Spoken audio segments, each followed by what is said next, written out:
ওহে বিশ্বাসীরা, একনিষ্ঠভাবে তওবা করো, ফিরে আসো আমার দিকে। ফাফিররু ইলাল্লাহ 24/7।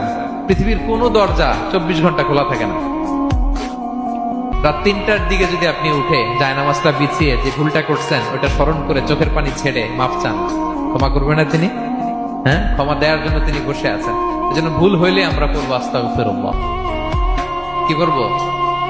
পড়েন আস্তাগফিরুল্লাহ রাব্বি মিন কুল্লি যামবি ওয়া আতুবু ইলাইহি।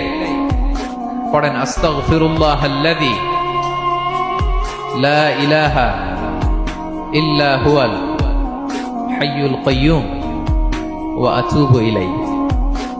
এটা পড়ে আল্লাহর কাছে ফিরে আসবেন, অনুতপ্ত হবেন। আল্লাহ ভুল করে ফেলেছে, আল্লাহ তুমি ক্ষমা করো, আল্লাহ তুমি ক্ষমা করো, আল্লাহ আমরা ভুল করে ফেলেছি। ভুল সবাই করে, কেন করে?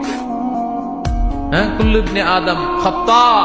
বিষ্ণু বলেন তোমরা সবাই ভুলকারী, কিন্তু ওয়া খায়রুল খাত্তাইনা আত-তাওয়াবুন। এই ভুলকারীদের মধ্যে শ্রেষ্ঠ যে ভুল করেই তওবা